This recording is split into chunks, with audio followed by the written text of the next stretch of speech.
obviously, for those of you watching on YouTube, please subscribe to the channel, like the video, drop your comments down below, share it if you can. All of that helps with the algorithms.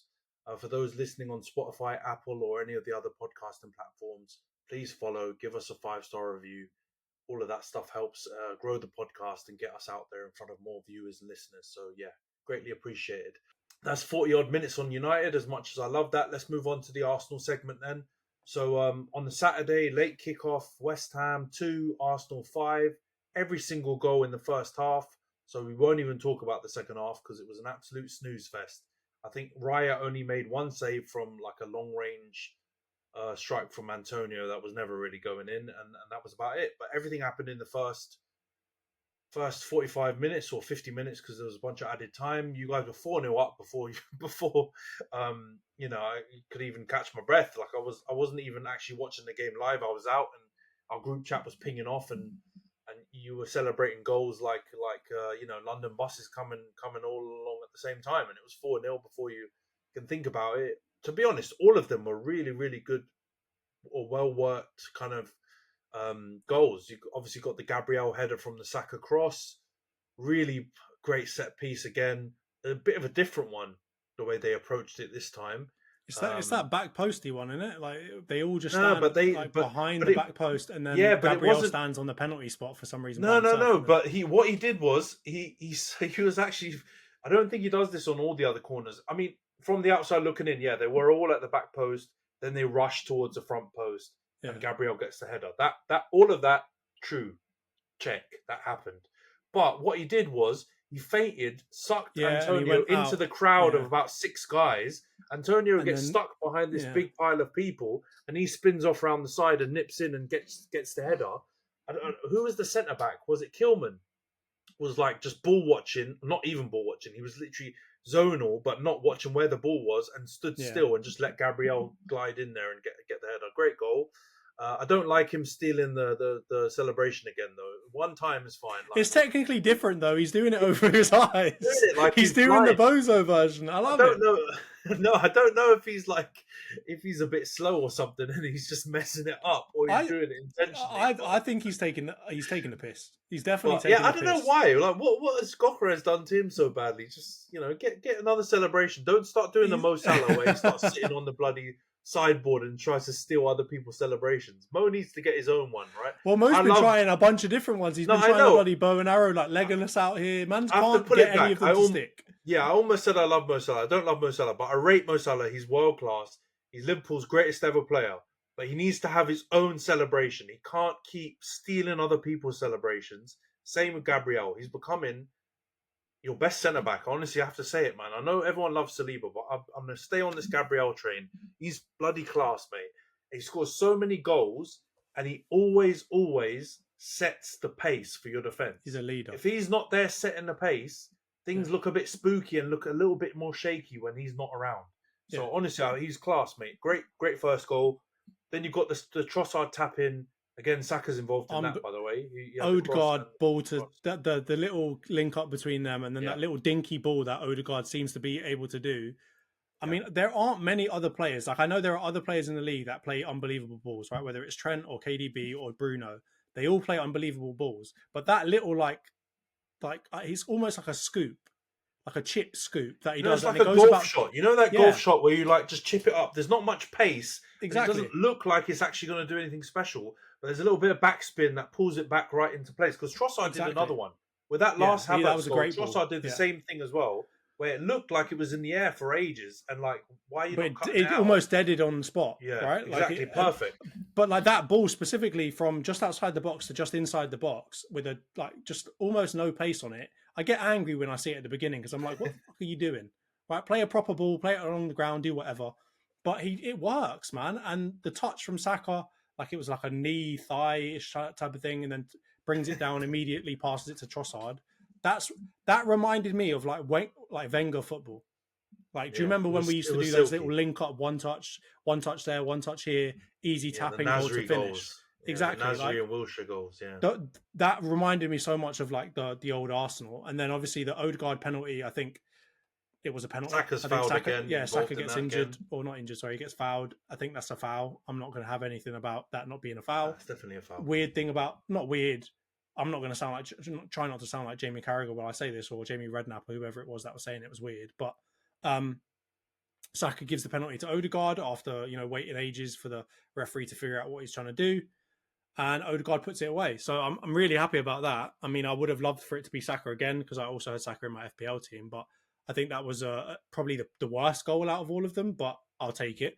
And then the last one, was just amazing. I think usually I always complain about Trossard being so wasteful.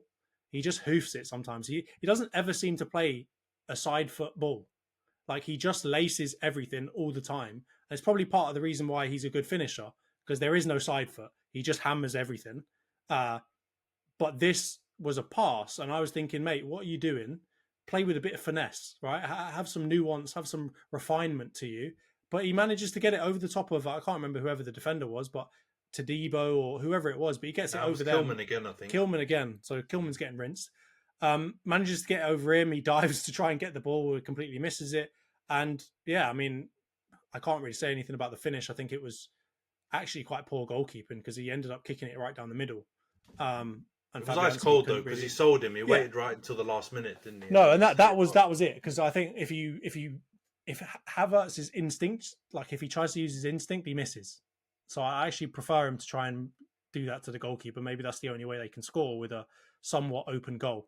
But yeah, overall, I was really happy with the goals. I think obviously Saka is involved in so many of them.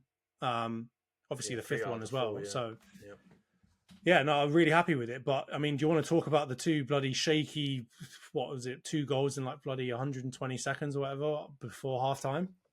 Yeah, I mean, it was a weird one because it kind of came out of the blue. Like, I don't think West Ham have played that terrible, to be honest. I just feel like they're defensively all over the shop.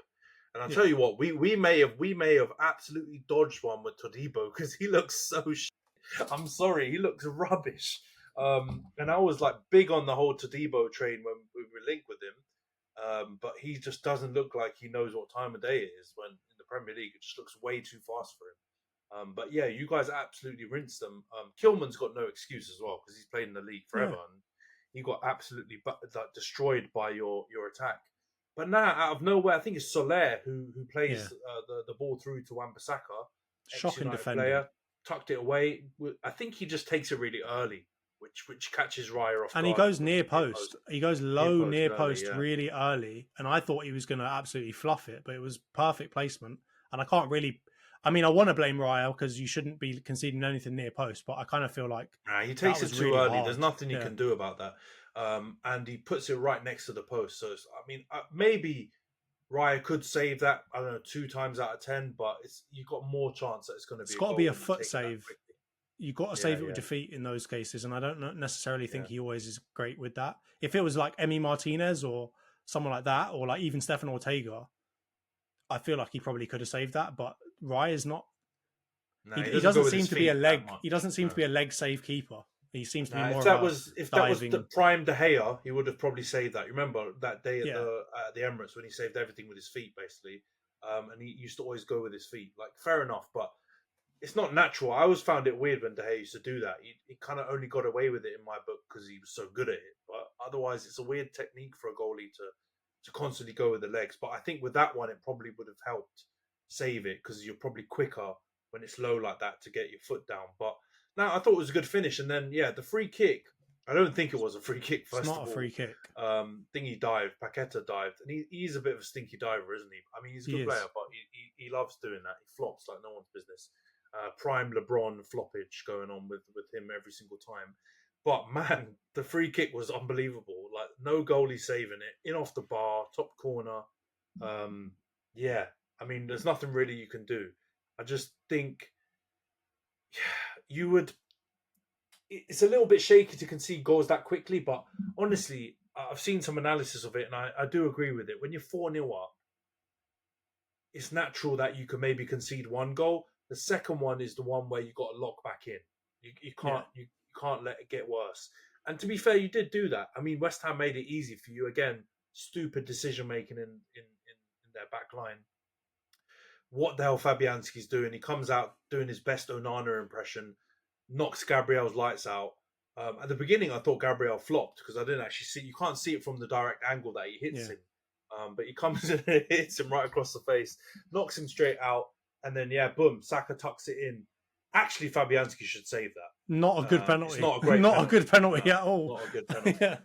Yeah. Nah, he puts it way too central and doesn't actually hit it that hard. So I actually think like a better goalie would have saved that pen, which would have made it really interesting in the second half. I think it would have probably given West Ham a bit more life. But as it is, 5-2, back to the 3-goal lead, I think it just killed the game right back off again. And that's why the second half was probably pretty rubbish, to be honest, in terms of a spectacle. But 5-2, man.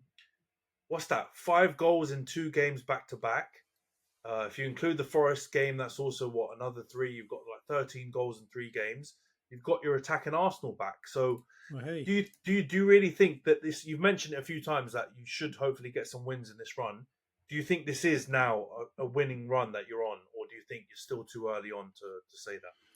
I don't think you can ever say it until it's actually happening. Like I think 3 good wins is not enough for me to think that we're back on a road. Because if you think about it, Newcastle into Chelsea was 2 losses and a draw. I didn't want that. I wouldn't have considered that yet to be like a running, poor set of form, let's say. So I'm not going to consider this to be like an unbelievable form, right? Especially when you consider this league, unbelievable form has a different definition. Like we're talking Liverpool not losing for the first however many games of a season, or losing once, dropping 3-5 points in the first 15 games or 14 games or whatever it is. We're talking City at the back end of seasons where they go on like 18 match win streaks, right? Like that is what a streak in my mind means. We're off to a good start, of course, but it ain't over to the fat lady sings. Like when I see on December 31st or whenever it is at the end of that run, even January 1st and 4th, I guess technically we've also got games. But at the end of that period, if I see us with a long string of green, then we can call it a run. But at this point in time, I'm not willing to do that yet because we've got still some difficult games to come. I don't think it's going to be an easy game against you guys. I think, if anything, I'm just like, why couldn't Ten Hag just stayed around for a couple more fucking weeks? Everyone's saying that, and just giving us a win and then jogged on. That would have been beautiful. But yeah, I mean, I don't think Fulham away's the easiest game. I know Everton at home, Everton stink, right? Like are coming off the back of a pretty bad loss. But I've been to Everton games at the Emirates, and they're not always very fun to watch for an Arsenal fan. So, I don't think we can write off any of these teams, and particularly because we've got to play some teams that have literally got 1 win so far. They're fighting for everything. And sometimes that can be even more difficult, particularly when you think about like the way that they're going to play against us. They're not going to come out and try and like play us off the park. They're going to try and frustrate us.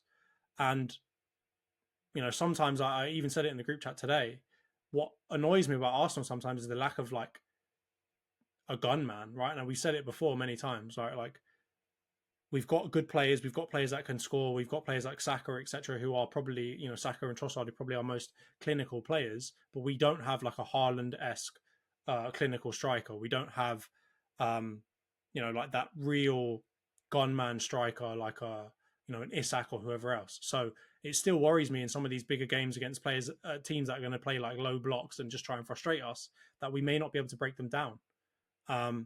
So yeah, I'm not willing to call it a run yet, but I'm happy about our form, and I think I'm glad. I'm just glad with the way that we're playing, man. Like that's a big thing for me. If we're playing terribly and winning, like that's great, but if we're playing well and a couple of bad things go against us, like I'm okay with that, because I think playing well is the behavior that you want to try to drive towards, and as a result, the outcome you get is good results, right? So if you play well all season, more often than not, you're going to win the league, right? Unless you come up against bloody Liverpool or Man City, who just outplay you somehow across the season. But overall, I'm a believer in, trusting the process, trusting what we need to believe in. What we need to do is play good football, dominate teams. If we do that, we will more often than not win. And when we do that for enough seasons in a row, we will have to win the league at some point. All right. So Yeah, that's my way of looking at it. So I just want to keep playing. I want to, this game against Man United, I want to see good football. I want to see good defense, because that's annoying me, right? I want to see more clean sheets, right? That was one of our biggest strengths last season. I think, in fact, David Raya even won the Golden Glove. I need to see that again. We've let in so many goals already this season. It's disgraceful. For us to be even mentioned anywhere near that Chelsea team and how few goals that they conceded, it's disgraceful that we've probably already conceded more goals than them, and it's been fucking 14 games. So, that's Onana's got the Golden again. Glove so far. Right now, he's got the most clean sheets. That's what I mean. You've literally just got into positive. No, he has. But you've literally just got into positive goal difference, bro. Yeah. You've just got into positive. That's goal more difference, because of our attack than our defense. No, yeah, that's clear. Our attack than our defense has actually been okay. That is clear. Yeah. Yeah, but no, I hear you. I think if you want to get to that, where I'm going to ask the next question, if you want to get to that title winning level, you're going to have to get your defense back wound up again to keep clean sheets. Yeah. And your attack's going to have to stay somewhat similar to the level you've been in the last 10 days, banging in goals. So I mean, but that's not easy. That's really hard to have your attack firing and have your defense miserly. Like, that's what the best teams have managed to do. So it's a high bar, but you're not a million miles off it. So I would be encouraged. I get it. It's only 3 wins in, but a lot of Arsenal fans have said you have to go on a run for this to be realistic in terms of winning the league. So of course, I mean, we have to win every single game from now until the end of the league, like the end of the season, and we still might not win the league. Like, I don't know if it's that drastic. I think you can drop a few points, but the point is you can't drop points now. Now of course, the distance is quite big already. The gap's quite big already. If you drop more points now, you're going to get to a point where you're not going to have belief that even if you go through that run till the end of the season, that you can close the gap. Even though realistically, bro, I think Liverpool will drop quite a chunk of points. They might not do it in one block like you did or like City are currently, right? But I think they will drop enough points over the season to make this competitive. But the problem is you can't drop more. I saw someone describe it in a way that I really agree with, which is the chasing pack can't drop another set of points before Liverpool do. So you have to be perfect until they drop points. And then you can start seeing the gap close, and then you can try and get in there. Well, that was literally what happened to us when we were in Liverpool's position, when we were ahead. That is what happened with us, right? Like, we were the first to drop points, and then that just kind of opens a can of worms. And teams like City, like Liverpool, they see a bit of blood in the water, and they think, you know what? You're not infallible. I can come after you and get points. The problem is, and this is where the fixture scheduling actually makes a massive difference, right? I saw a chart showing that in comparison to last season, based off of the same exact fixtures that they've played, Liverpool are, I can't remember if it was 1 point worse off or 1 point better off than they were last season for the exact same fixtures, right? Yeah. So from my point of view, that doesn't mean that they're infallible. But the big point is that once you get into that mindset of like, we're invincible, it is almost like a self-fulfilling prophecy. And that is what you become. The confidence builds up. You know you're going to win. You know that you've got it. Every other team's looking at you thinking you haven't lost for however many games. And you get that kind of Fergie, Old Trafford effect that Man United had for so long, which is you've already beaten teams before you even play them. And that is the problem with scheduling, that Liverpool have had decently good scheduling for the first beginning part of the season, up until, I guess, recently with Man City, and has been able to help them build confidence, which means when they go into their next games against harder opposition, they're coming off of, 15 game runs or whatever else they want to talk about. So that's the problem. That's the thing you can't account for. Whereas Arsenal, quite clearly, we've ballsed up our easier fixtures, right, in the idea of Brighton and so on. We've also got unlucky in our harder fixtures. But if you think about it, right, like, we've got plenty of easy fixtures, or not easy fixtures, but we've got plenty of favourable fixtures going out into the future, right? So the problem is, do we have the confidence, the mindset coming off of what's just happened to us recently to be able to capitalise and really have that crazy confidence that we had last season, etc., to say, you know what, I don't even worry about Crystal Palace or Everton. I'm going to slap them. We don't even have to worry about any of those guys, right? That's the problem. And that's why I'm saying I'm not willing to give this a run yet, because I need to see us win like 10, 15 games and then we're going to build up that cockiness, that confidence again to say it doesn't matter who you are, doesn't matter who we come up against, we're going to win. And I don't think we can do that yet. Nah, I think you could, but you'd be going early. Like it's still early. Only 3 games, and there's only 2 in the league as well. So when you've got to factor in, there's a bit of Champions League involved in there, which different competition. But no, I hear you. And Liverpool's last like 5 or 6 games, they're pretty rough. Like they've got a really hard end to the season. But like you said, if they've got enough points by then, they'll be rolling. Yeah. Like they'll be rolling into those games, and they won't feel as hard as they should do. But if you've got them tight, and you've got the differences really, really small, and you guys are on their coattails or you're ahead of them, boy, then the pressure ramps up. Then things look a little bit different and feel different when they go to, when they go to, I think they've got Spurs and Chelsea and a bunch of teams like at the back end of the season that are going to make their running really hard. So you've just got to keep it tight. I think at the moment, I'll get your opinion on this briefly before we get to the previews, but at the moment, there's no race. Like when you're 9 points ahead, you're just ahead. Like there's no race. You have to be within 5 or 6 points. I think, in my opinion, my humble opinion, to have or consider that a race. When you're beyond 8, 9, getting to 10 points, it's not a race because it's all in your hands. Liverpool would have to lose 4 games for you guys to get ahead of them, or draw. Well, the thing is, they'd have to lose 4 games more than we do. Yeah, exactly. Because that's what I've heard some people saying as well. Like, oh yeah, they only got to lose a few games. Yeah, but that means that we have to be literally invincible from now. Like we have to win every single game, which is not going to happen. So it's like if you think about the average number of games between now and the end of the season, how many are Liverpool on average going to drop? They have to be 4 games like worse than that or whatever. Like they have to be shocking. You have to hope for draws, to be honest. If I'm going to be honest, realistically, you've got to hope for draws. Draws are totally possible because if they draw 5 or 6 games more than you do in the rest of this season, even if you lose other games, right, that can be the kicker, and that's got to be the way you've got to look at it. But I will go back to the point. You can't drop points before they do.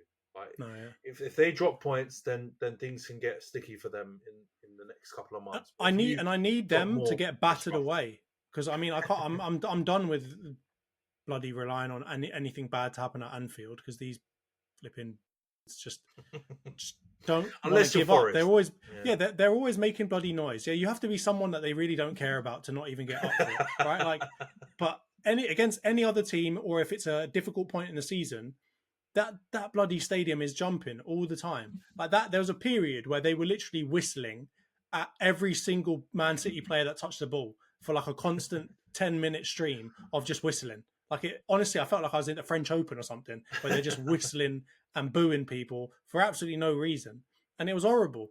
So I've just got to rely on any team that plays Liverpool at home, just please win. Like I need Nottingham Forest fans to get up for it. I need Brentford fans to get up for it. I need Man City when they go to Etihad. I need them to somehow, I don't know, pay some guys to come over from Qatar and just sit in the stands to make it feel full for once and just do something. Just get everyone to turn around and Poznan them. I don't know, whatever you've got to do, just do something to put them off a bit because I'm tired of like this superpower that Liverpool have at Anfield that almost no one else can replicate at this point, right? Like, I'm going to be honest with you. I never hear the Emirates that loud, right? Like, I don't think we've ever willed on our team as much as Anfield has willed on that bloody Liverpool team against players, you know, against situations where they're losing. I remember that Arsenal-Liverpool game where Saka, you know, kind of riled up the crowd a bit, and then they bloody came back, and Zinchenko got skinned and whatever else, right? Like, I've never seen that happen in the Premier League or for a long time with other grounds. So, yeah, I just need everyone to go on stinky, unbelievable runs whenever they play Liverpool at home, and I've just got to hope that, yeah, somehow someone slips up at Anfield or, you know, something happens. But, yeah, other than that, I haven't got too much hope. So now I'm just in the mode of just play well. I just need Arsenal to play well, to just make me proud by the football that they play. Don't make it embarrassing. Don't, you know, drop below Chelsea. Whatever else, just don't make me too sad. Nah, you've got a whole belief, and 9 points is as much as I say it's not a race right now, that I'm not saying it for the rest of the season. People have lost bigger leads than 9 points. It's not infallible, but yeah. Is it? Because I swear they're trying to say that it's never been like no one's ever come back from a 9-point loss or something. But at this point in the season, they've done it. I remember United were like what 11 or 12 points ahead of Arsenal that year before Rio got his was it Rio? No, before Roy Keane got his cruciate, the Alfie Inga Haaland thing. We were quite a lot of points ahead of you. I think it was November, December time, so it wasn't like in the run-in. But yeah, we lost a big lead after that, and you guys managed to win the league.